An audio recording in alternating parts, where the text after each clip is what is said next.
ਤੇ ਬੈਠੇ ਦਾਵਾਂ ਜਿਸ ਟਾਂਗੇ ਦਾ ਜ਼ਿਕਰ ਜਿਹੜਾ ਹੈ ਆਪਣਾ ਅਹਿਸਨ ਖਾਨ ਉਹਨਾਂ ਨੇ ਕੀਤਾ ਹੈ ਯਾਰਾ ਜੇ ਇਹ ਗਾਜ਼ੀ ਤੋਂ ਕਹਿਣ ਕੇ ਤੇ ਲਾਨਸਪੁਰ रोड तक झाड़ियां चौक तक बिल्कुल लानसपुर तो कहके झाड़ियां चौक तक लानसपुर तो कहने के झाड़ियां चौक तक ये टांगा जड़ा है ते पहले नंबर ते है जी घोड़ा नंबर 1 घोड़ा है माशाअल्लाह घोड़ा नंबर 1 है जी घोड़ा घोड़ा होंदा है ते बंदा बंदा होंदा है ते घोड़ा भी ते इंसान होंदा है ना जी माशाअल्लाह जब आदमी जड़ा रिज़्क़ आसे दौड़दा है घोड़ा भी जड़ा अपने रिज़्क़ आसे दौड़दा है ते इस ते जड़े अपना चलाने वाले जड़े मालिक ने असा नाल ही खलते अच्छा अच्छा अच्छा अस्सलाम वालेकुम वकास क्या हाल है ठीक ठाक जी माशाअल्लाह कहदा सोना पे लगना जात का नजर ना लगे हो आए आया बिस्मिल्लाह मखे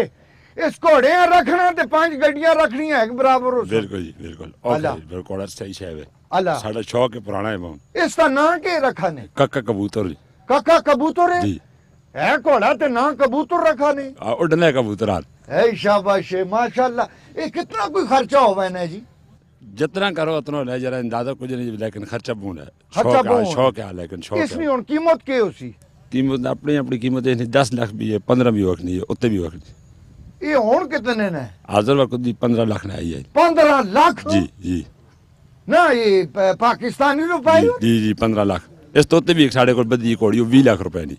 घोड़ी 20 दी जी 20 दी 20 लाखां दी जी सुनिया ने ओए 20 लाखां दी घोड़ी लभदी है ते 15 लाखां दा घोड़ा है माशाअल्लाह ते इसका महीने दा खर्चा कितना हो जाता है कम से कम भी जी 2 लाख 3 लाख रुपए है जी 2 लाख 2.5 लाख नोट खांदा के करदा है यार 2-3 लाख रुपया ज्यादा भी इस तो ना करना चाहता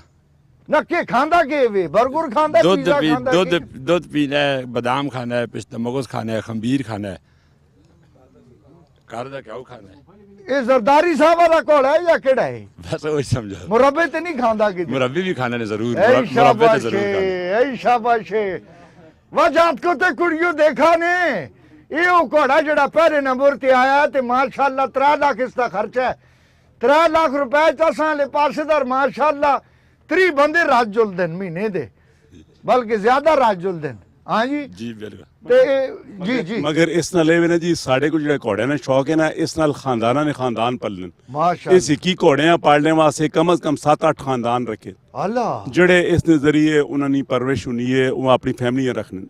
इस किस्म ने साढ़े को कुछ 150 घोड़ा है माशाअल्लाह माशाअल्लाह